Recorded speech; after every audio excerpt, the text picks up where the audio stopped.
안녕하세요. GPT스로 나만의 SQL 봇 제작하기 강의에 오신 걸 환영합니다. 저희 이번 시간에는 커스텀 GPTs 제작하기의 두 번째 세션, 데이터 분석 GPTs를 제작하는 실습 진행해 보도록 하겠습니다. 이번에도 마찬가지로 이 GPTs 페이지부터 시작해 보도록 하겠습니다. Create 눌러주시고요. 이번에는 저희 데이터 분석에 특화된 GPTs를 한번 생성해 보도록 하겠습니다. 이 DeepL도 준비해 주시고요. 저는 이러한 프롬프트를 한번 제공해 주도록 하겠습니다. 네, 이렇게 데이터 분석 전문 GPTs를 생성하고 싶다고 했고요. 실행 가능한 비즈니스 인사이트를 제공하기 위해 심층 분석을 하는 것에 중점을 두고 있다고 했습니다. 그래서 상관관계 분석, 리텐션 분석, 퍼널 분석과 전환율 분석, 비용 증가 분석 등 다양한 분석을 수행할 수 있는 분석가이고, 목표는 기업이 사용자의 행동을 이해하고 개선이 필요한 영역을 파악하며 더 나은 성과를 위한 전략을 제안하는 것이라고 굉장히 구체적으로 유스케이스를 작성해 주었습니다. 여러분들께서 만일 이러한 분석 방법론들이 아닌 또 다른 분석 방법론들을 더 사용해야 하신다면 해당 키워드들을 반드시 포함해서 넣어주시는 게 좋습니다. 또 분석 프레임워크뿐만 아니라 데이터의 형태나 데이터의 특성들이나 원하는 아웃풋 값들을 제공해 줬을 때 훨씬 더 구체적인 결과를 받아보실 수 있을 겁니다.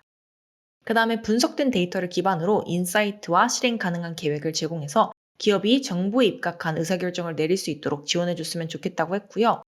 데이터 분석 자체만을 위한 것이 아니라 실질적인 비즈니스 인사이트와 실행 계획을 제공하는 데에 중점을 두고 싶고, 커뮤니케이션은 핵심 인사이트와 권장 사항을 중심으로 간결하게 이루어졌으면 좋겠다고 했습니다. 저희가 지난 시간에는 SQL 쿼리 생성을 위한 GPTs를 제작할 때 프렌들리한 말투로 생성을 해달라고 했었습니다. 하지만 이번 시간에는 저희 데이터 분석 전문가라는 퍼소나를 가정하고 핵심 인사이트와 권장사항들을 중심으로 간결하게 커뮤니케이션을 해달라고 했습니다. 이렇게 복사해 주시고요. 챗GPT로 들어와서 붙여넣기 해주겠습니다.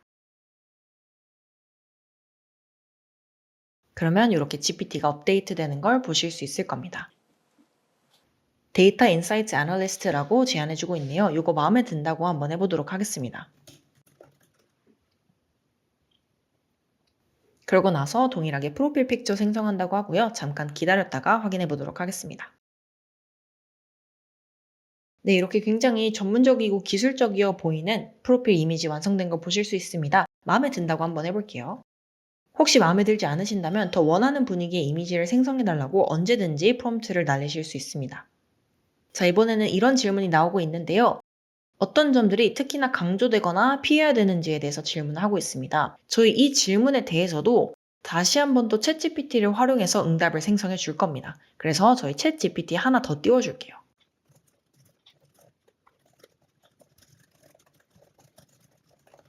그래서 한번 읽어보겠습니다. 나는 GPT 빌더를 활용해서 나만의 GPT를 만들고 있다고 했고요. 데이터 분석 전문가를 퍼소나로 지정해두고 만들고 있는데 아래와 같은 추가 질문들이 들어왔다고 상황적인 맥락을 제공해줬습니다. 이 질문에 대해서 어떻게 답변을 해야 비즈니스 인사이트를 제공해주는 데이터 분석 전문가를 만들 수 있을지 질문해 주었습니다. 그리고 이 질문도 그대로 붙여 넣어 주었습니다. 네, 그래서 이렇게 GPT가 응답을 굉장히 구체적으로 생성하는 거 보실 수 있죠. 네, 그래서 한번 이거를 보도록 하겠습니다. 이러한 것들을 강조해 달라고 쓰여 있네요. 첫 번째로 실행 가능한 인사이트를 제공하는 데에 더 중점을 둬야 된다고 쓰여 있습니다. 그래서 해결책 중심으로 응답을 해달라고 했는데요. 데이터 분석을 기반으로 한 구체적이고 실행 가능한 권장사항들을 강조해 달라고 했습니다. 그리고 명확한 액션 플랜이 없는 그냥 단순한 데이터 분석은 최대한 피해 달라고 했습니다. 그 다음에 비즈니스의 임팩트도 강조를 해달라고 했는데요. 이 인사이트가 비즈니스 운영이나 매출 성장, 비용 절감 등 기타 주요 KPI들에 어떻게 구체적인 개선을 가져올 수 있을지 강조해달라고 했습니다. 그 다음으로는 데이터에 기반한 의사결정을 강조해달라고 했습니다.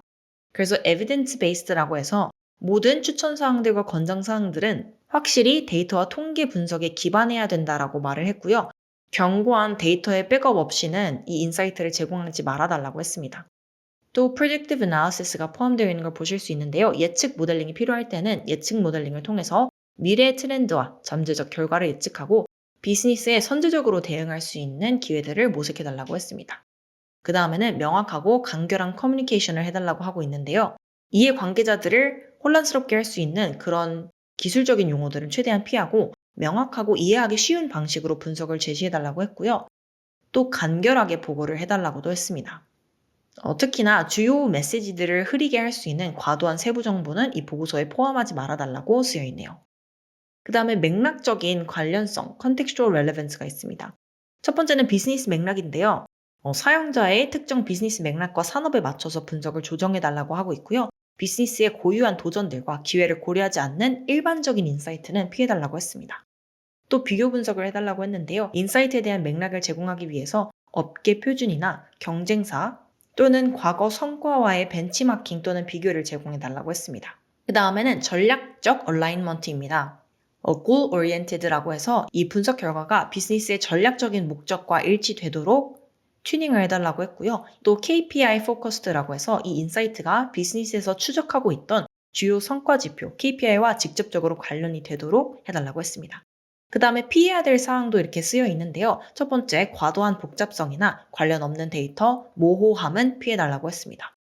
저희가 직접 이 내용을 작성하려고 했더라면 굉장히 오랜 시간이 걸렸을 겁니다. 하지만 챗 GPT가 이렇게 초안을 작성해 줌으로써 굉장히 저희가 손쉽게 다시 한 번 더 이 질문에 대한 응답을 할 수 있게 되었다라고 이해하시면 될 것 같습니다. 혹시나 이 중에서 마음에 들지 않는 내용이 있으시다면요. 얼마든지 가감하시는 게 가능하니까요. 굉장히 좋은 초안이 나왔다 정도로 이해해 주시면 좋을 것 같습니다. 우선 이 데이터를 그대로 한번 넣어 볼게요.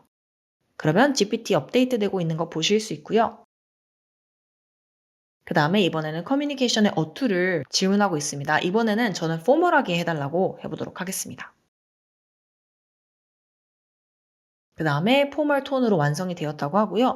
추가적인 변경사항들이 필요한지를 물어봤는데 저는 우선 여기에서 한번 마무리해보고 컴피규어로 넘어가 보도록 하겠습니다. 그래서 디스크립션을 보시면요.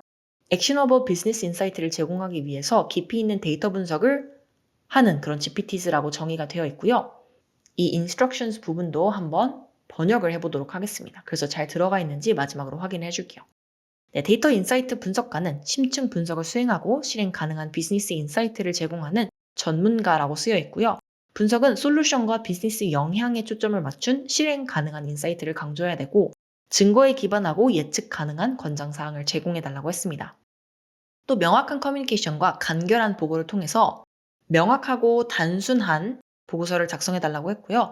분석은 문맥과 관련이 있고 비즈니스 상황에 맞게 조정이 되며 전략적인 목표 및 KPI와 연계되어 있어야 한다고 쓰여 있습니다. 지나치게 복잡하거나 관련이 없는 데이터, 모호한 표현들을 피하고 실질적인 비즈니스 인사이트와 실행 계획을 제공하는 데 중점을 둬달라고 했고요. 커뮤니케이션의 전문성을 유지하기 위해서 이 공식적인 어조를 유지해달라고 했습니다. 네, 전반적으로 내용이 마음에 드는 것 같아서 이렇게 한번 생성해 보려고 하고요. 코드 인터프리터 앤 데이터 애널리시스를 체크해 주신 상태에서 create를 해주겠습니다. only me로 넣어주고요. view gpt를 해주도록 하겠습니다. 이번에도 지난 시간에 사용했던 퍼널 분석의 데이터를 동일하게 넣어줄 거고요. 이를 토대로 인사이트풀한 데이터 분석을 해달라고 한번 요청을 해보도록 하겠습니다. 동일한 데이터셋과 비슷한 프롬프트에 대해서 어떻게 다른 결과가 나오는지를 한번 살펴볼게요. 해당 데이터에 기반해서 비즈니스 인사이트를 활용할 수 있는 데이터 분석을 진행해달라고 했습니다. 그러면 결과가 나올 때까지 한번 기다려 볼게요.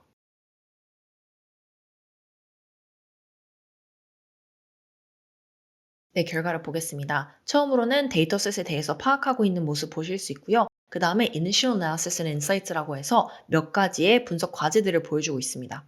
첫 번째는 이벤트 타입의 디스트리뷰션입니다. View와 Cart, Purchase라는 이벤트 타입에 따라서 이 분포가 어떻게 되어 있는지를 분석함으로써 퍼널에 따른 유저의 행동들을 파악할 수 있을 거라고 하고요. 두 번째는 전환율 퍼널에 대해서 분석을 한다고 합니다. 그래서 제가 더 구체적으로 퍼널 분석을 해줘 라고 하지 않았더라도 이렇게 알아서 데이터의 형태를 보고 퍼널 분석을 실행해야겠다라고 판단하는 모습 보실 수 있습니다. 그 다음에 Price Sensitivity도 분석할 수 있다고 하는데요. 가격이 유저의 행동 패턴에 어떤 영향을 미치는지 분석할 거라고 하고요. 서로 다른 가격 범위대에서 전환율이 어떻게 달라지는지를 더 집중적으로 볼 거라고 합니다. 그 다음에 브랜드 퍼포먼스도 분석할 거라고 하고요. 세션 애널리시스라고 해서 평균적인 세션 기간과 평균적으로 세션당 가지고 있는 이벤트의 수를 세워준다고 합니다. 그리고 아래를 보시면요. 이렇게 위에서 나왔던 그 5가지의 항목에 대한 시각화 자료들과 인사이트까지 정리된 거 보실 수 있습니다. 인사이트 부분 한번 읽어볼게요. 인사이트 보고서처럼 이렇게 정리된 거 보실 수 있네요. 첫 번째, 이벤트 타입 디스트리뷰션이라고 하는 내용을 살펴보겠습니다. 대부분의 이벤트는 뷰 이벤트라고 하고요. 그 다음으로 카트, 그 다음으로 purchase가 많다고 합니다. 네, 그래서 보시면요. 이벤트 타입 디스트리뷰션부터 볼게요. 대부분의 이벤트는 뷰, 조회의 이벤트에 몰려 있다고 하고요. 그 다음으로 장바구니 담기, 그 다음에 구매하기로 이어진다고 합니다.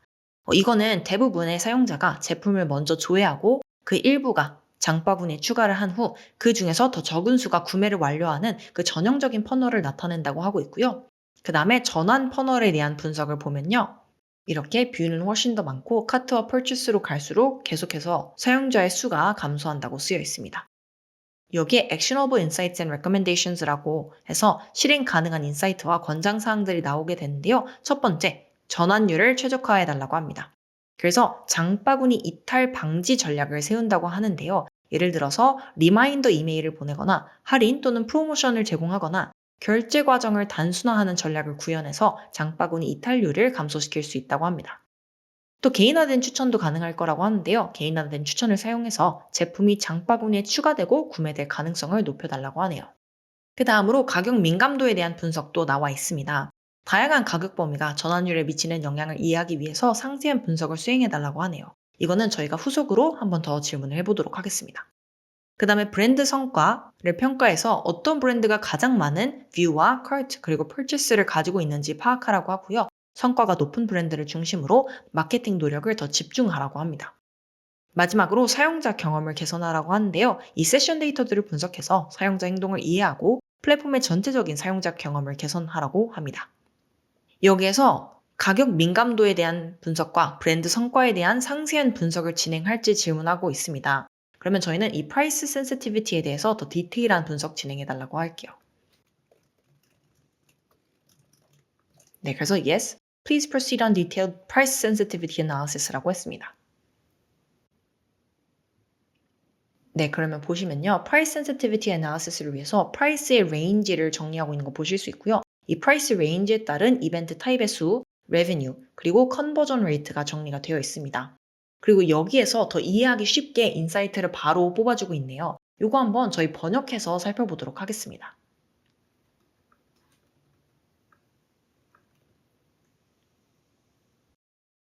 네, 그래서 가격 민감도 분석을 통해서 인사이트를 얻는다고 하는데요. 낮은 가격대가 높은 전환율을 가지고 있다고 합니다. 그래서 전환율은 0달러에서 10달러 사이의 레인지가 있었죠. 지금 상단에 올려보시면 이 가장 낮은 레인지가 있었습니다. 이 레인지 사이의 제품에서 전환율이 4.5%로 가장 높았다고 했고요. 이는 가격이 낮은 제품일수록 전환 가능성이 높다는 것을 의미한다고 합니다. 또 가격이 높아질수록 전환율은 일반적으로 감소한다고 하는데요. 그 다음 구간인 10달러에서 20달러 사이의 제품 전환율이 약 3%, 그 다음은 약 2.2%라고 합니다. 그래서 가격대가 높을수록 현저히 하락을 한다고 쓰여 있네요. 가격이 30달러 이상인 제품의 전환율은 눈에 띄게 감소했다고 합니다. 그래서 3, 40불과 4, 50불 범위의 전환율은 1% 미만이라고 하네요. 또 100달러와 200달러 가격대의 제품은 전환율이 약 0.14%로 매우 낮고 200달러 이상의 가격대의 제품에서는 전환이 기록되지 않고 있다고 합니다. 여기에서 몇 가지 실행 가능한 권장 사항들이 나오고 있는데요. 여기가 중간에 잘려서 한번 위에 있는 내용을 제거해 보겠습니다. 여기 Actionable Recommendations 전까지는 한번 제거해 보고요. 네, 다시 실행 가능한 권장 사항들 보겠습니다. 첫 번째, 낮은 가격대를 위한 프로모션 전략입니다. 더 높은 전환율을 활용하기 위해서 저가 제품을 집중적으로 홍보하는 게 방법일 거라고 하고요. 이 가격대 내에서 더 많은 구매, 즉 구매의 수를 유도하기 위해서 할인 및 번들 거래를 추천하고 있습니다. 두 번째는 더 높은 가격대 상품들을 위한 최적화인데요. 고가 제품의 경우에는 할부 결제 옵션을 제공하거나 자세한 제품 정보를 제공하거나 신뢰를 쌓을 수 있는 고객 리뷰 등 전환율을 높일 수 있는 전략들을 고려하라고 하고 있습니다. 또 구매 성향이 높은 특정 고객 세그먼트를 대상으로 고가 제품에 대한 타겟 마케팅 캠페인도 실행할 수 있다고 하네요. 세 번째로는 제품의 범위를 확장하는 것도 가능하다고 하는데요. 0달러에서 30달러 사이의 가격대에 제품 범위를 확장을 해서 더 높은 전환율을 활용하고 전체 매출을 증대시키라고 합니다. 마지막으로 향상된 사용자 경험을 제안하고 있는데요. 좋은 이미지와 자세한 설명들을 제공하고 반품 및 고객 지원에 대한 보증을 제공해서 고가 상품들에 대한 허들을 낮추는 것을 추천해주고 있습니다. 네, 이처럼 저희가 생성한 데이터 인사이트 애널리스트 GPTs는 단순히 탐색적 데이터 분석, 즉 EDA를 하는 것에 넘어서서 이렇게 비즈니스 상황에 적용할 수 있는 인사이트들을 뽑아주고 있는 거 보실 수 있습니다. 결국에는 GPTs를 생성하실 때 어떤 프롬프트에 기반해서 이 GPTs를 생성하는지가 가장 크게 이 GPTs의 성능을 좌지우지하니까요. 계속해서 더 세밀하게 튜닝을 해보시면서 여러분들이 원하시는 유스케이스와 비즈니스에 맞는 GPTs 생성해 보시면 좋을 것 같습니다. 네, 그러면 저희 데이터 분석에 특화된 GPTs 생성하는 강의는 여기에서 한번 마무리해 보려고 하고요. 이어지는 강의에서는 데이터 시각화에 특화된 GPTs를 어떻게 생성할 수 있을지 그 프롬프팅을 한번 살펴보도록 하겠습니다. 그럼 저희는 다음 강의에서 뵙도록 하겠습니다.